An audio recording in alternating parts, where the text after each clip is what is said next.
Hello दोस्तों, फिर से आपका स्वागत है एडोमिक स्टडी हब में। सो आज जैसा कि आपने पहले ही थंबनेल में देख लिया होगा, आज का हमारा विषय है BHIC 106 आधुनिक पश्चिम का उदय। An overview of whole book. Whole book का मीन्स क्या है, किस पूरी बुक का आपको ओवरव्यू मिलने वाला है इस वीडियो के अंदर। ओके, तो ये वीडियो आपके लिए बहुत हेल्पफुल होने वाली है, बहुत इंपॉर्टेंट होने वाला है। बिकॉज इस बुक के अंदर मैंने पूरी कोशिश करी है कि लास्ट 5 इयर्स के क्वेश्चन पेपर को रीड करे, जितना हो पाया उतना मैंने इसके अंदर उन नोट्स को कवर किया है। ओके, तो अगर आपके एग्जाम आने वाले हैं और अगर आपके पास टाइम नहीं है तो भी आपके लिए ये वीडियो बहुत हेल्पफुल रहेगी। आपको जरूरत नहीं है कि पूरी बुक आप पढ़ो, बट जो आप पढ़ रहे हो उसे ध्यान से पढ़ो, ये बहुत इंपॉर्टेंट है। तो चलिए स्टार्ट करते हैं। प्रारंभिक आधुनिक पश्चिम का परिचय। सबसे पहले क्या, प्रारंभिक आधुनिक पश्चिम का परिचय। तो इसका मतलब क्या है कि प्रारंभिक और आधुनिक, यानी प्रारंभ कैसे हुआ और अब जी जो कि उसके बाद जो चल रहा है वो कैसे चल रहा है, उसका परिचय है इस पूरी बुक के अंदर। बेसिकली ये चैप्टर का नाम भी आपका यही है। ओके, तो ये काल यूरोप के पुनः जागरण, वैज्ञानिक क्रांति और खोज यात्राओं से शुरू होती है। अब सबसे पहले आता है पुनः जागरण। तो पुनः जागरण क्या है, कई बार अगर आपने देखा होगा तो आपके माइंड में आया होगा ना इस चैप्टर को पढ़ते हुए कि पुनः जागरण का मतलब क्या है। तो ये बेसिकली 14वीं से 17वीं सदी के बीच यूरोप में जो कला, विज्ञान और साहित्य और नई सोच में जो बदलाव आया ना, उनका विकास था। ठीक है, तो इसमें पुराने ज्ञान को नया जीवन मिला और मनुष्य केंद्रित विचारधारा आई।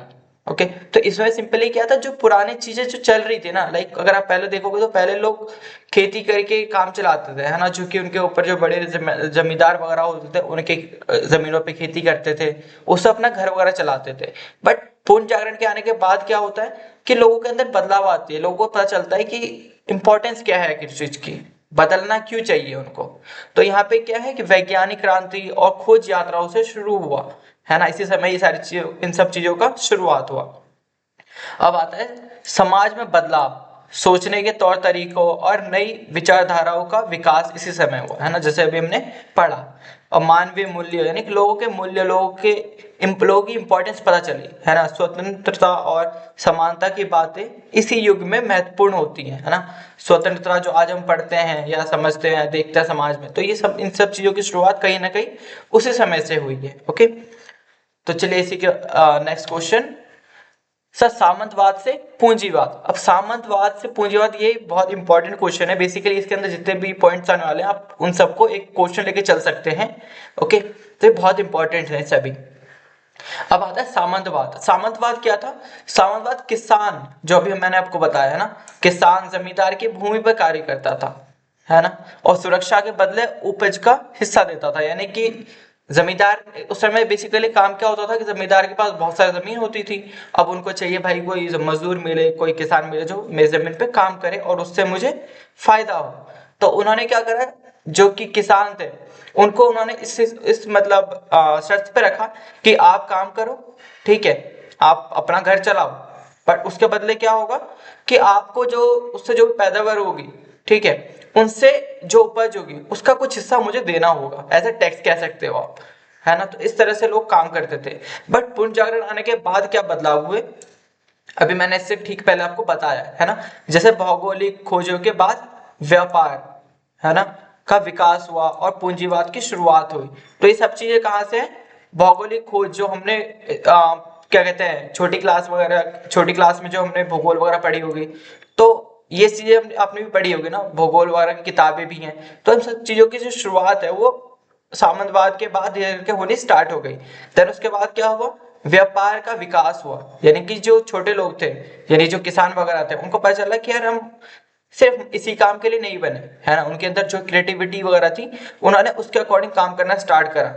और साथ ही साथ जो बड़े जमींदार वगैरह थे या जो बड़े लोग थे, अमीर लोग थे, उन्होंने क्या करा, उन्होंने अपने व्यापार को बस सीमित नहीं रखा जो पहले सिर्फ उन्हीं के एरिया में था। अब वो बड़ी बड़ी कंट्रीज वगैरह से या फिर बाहर के देशों से संपर्क करने लग गए, अब उनसे व्यापार करने लग गए थे। नेक्स्ट है यूरोप की खोज यात्रा और उपनिवेशवाद। अब यूरोप की खोज यात्रा का मतलब क्या है कि कैसे खोज वगैरह की शुरुआत हुई, है ना। अगर आप 15वीं सदी में जो वास्को डी गामा, आपको ये नाम पढ़ के कुछ याद आ रहा होगा, है ना। वास्को डी गामा, आपको याद होगा कि वास्को डी गामा ही थे जिन्होंने कि भारत आने वाले रास्तों के खोज किए, है ना। भारत आने वाले रास्तों का खोज किया, सिर्फ क्यों?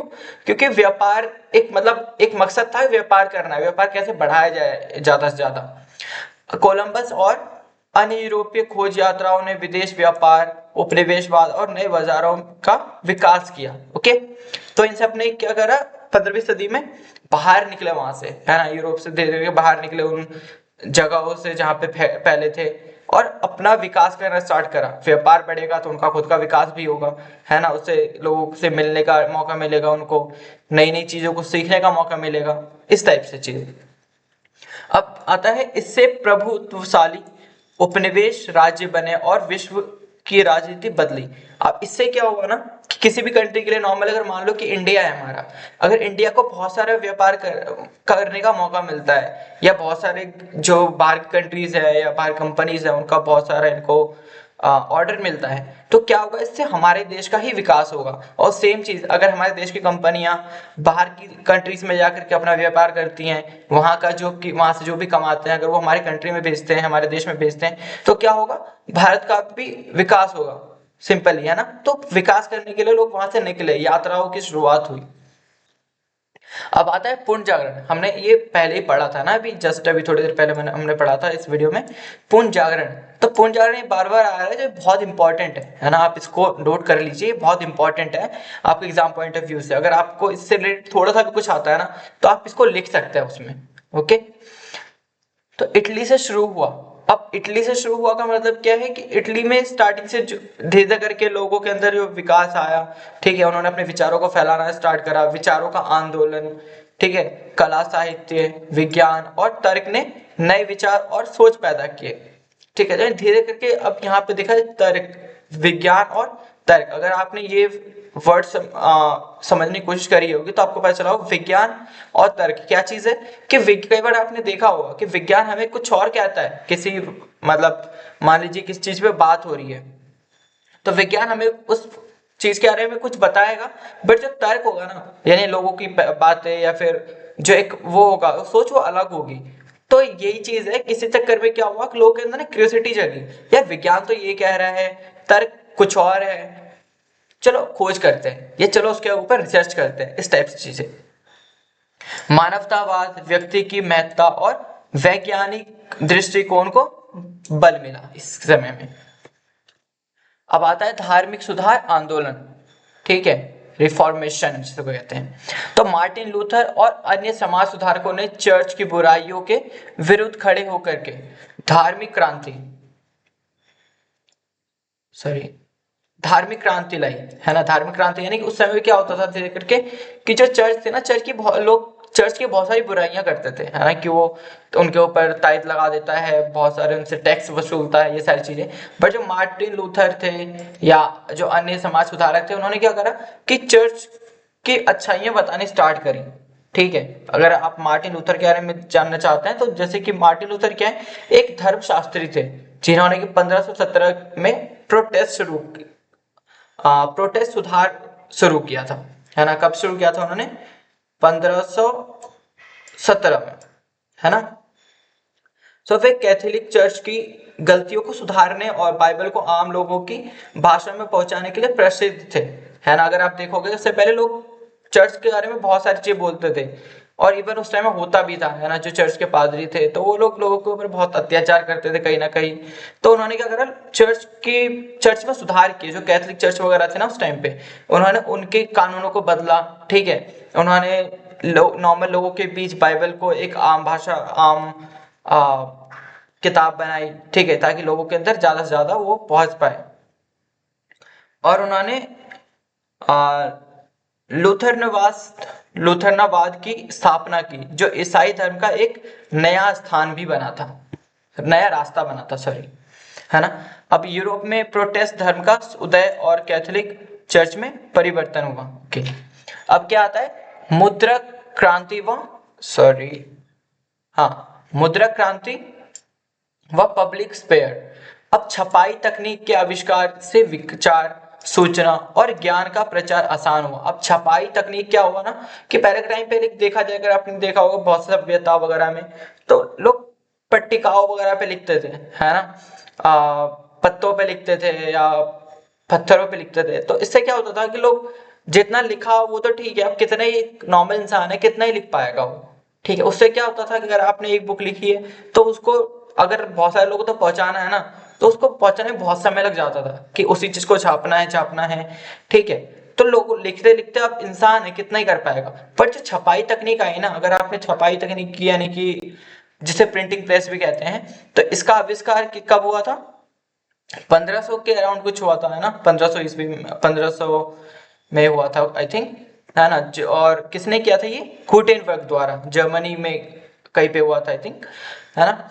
तो इसका आविष्कार हुआ, जिसके बाद क्या हुआ कि जो नॉर्मल बच्चे थे, है ना, उसके बाद लोगों को तो किताबें पहुंचने लग गई, न्यूज़पेपर पहुंचने लग गए, नॉर्मली लोगों को पढ़ने के लिए, बच्चों को पढ़ने के लिए कला, कविता, कला, विज्ञान के क्षेत्रों में नई दिशा मिली, ठीक है। सामान्य जनता शिक्षा के प्रति जागरूक होने लग गई। ये किस वजह से हुआ? मुद्रा क्रांति व पब्लिक स्पेयर की वजह से, ठीक है, मुद्रण, है ना, छपाई तकनीक वगैरह की वजह से। अब आता है राज्य व्यवस्था, राइज ऑफ नेशन स्टेट्स। अब इसमें आता है फ्रांस, ब्रिटेन आदि देशों में केंद्रीकृत राज्य सत्ता का उदय हो गया, ठीक है। यानी धीरे धीरे जबकि टाइम चेंज हुआ, ठीक है, जब टाइम धीरे धीरे बीतता गया तो क्या हुआ बाद में, अब फ्रांस, ब्रिटेन और जो कि यूरोपीय देश थे उसमें केंद्रीकृत राज्य का सत्ता उभर कर सामने आया, ठीक है। सरकारों में नागरिक अधिकार, लोकतंत्र व आधुनिक व्यवस्थाओं की शुरुआत हुई, यानी सरकार इन सब चीजों के बारे में सोचने लगी कि नागरिकों का अधिकार क्या है, ठीक है, उन्हें कैसे हमें रखना है या उनकी कैसे सेवा करनी है, इस टाइप से चीजें। लोकतंत्र और आधुनिक व्यवस्थाओं की भी शुरुआत हुई। ओके, तो आज के लिए बस इतना ही था, और बाकी हम देखते हैं लास्ट में प्रमुख प्रश्नों के उत्तर कैसे लिखें। चलिए ठीक है, ये पॉइंट हम नेक्स्ट वीडियो में हम डिस्कस करेंगे, जिसमें कि मैं आपको बेसिकली जो मेन क्वेश्चंस हैं, है ना, मैंने जैसे आपको बताया इस वीडियो के स्टार्टिंग में कि ये वीडियो लास्ट 5 इयर्स के क्वेश्चन को रीड करके बनाया गया है ना, उसके ऊपर बेस्ड रही है, तो आपके लिए बहुत इंपॉर्टेंट है ये वीडियो। तो अगर आपने सही से देखा होगा तो आपको बहुत सारी चीजें समझ आएंगी। और मैं ये नहीं कह रहा कि आपको ये प्रॉपर यही चीजें लिखनी है, अगर आपको चीज समझ आती है तो आप उसे बना करके या आप उसमें अपनी खुद की थिंकिंग ऐड करके उसको बढ़ा सकते हैं। बिकॉज आपको भी पता है कि एग्जाम में नॉर्मली 1 2 4 पेजेस के क्वेश्चन आंसर लिखने होते हैं, बट एक वीडियो में आपको उतने सारी चीजें कवर करना कहीं ना कहीं डिफिकल्ट है। बट हाँ, जो चीजें आपने पढ़ी है इसमें एक एक स्लाइड में मैंने एक एक पॉइंट को अच्छे से समझाया है, ठीक है। आपको चाहो तो इस वीडियो को दोबारा देख सकते हो, और अगर आपको इसकी स्लाइड चाहिए तो आप मेरे व्हाट्सएप नंबर पे कांटेक्ट कर सकते हो, जो कि मैं आपको डिस्क्रिप्शन बॉक्स में डाल दूंगा। ओके, तो चलिए, थैंक यू। अगर आपको ये वीडियो आपके लिए हेल्पफुल लगी हो तो please like, share and subscribe जरूर करें। Thank you.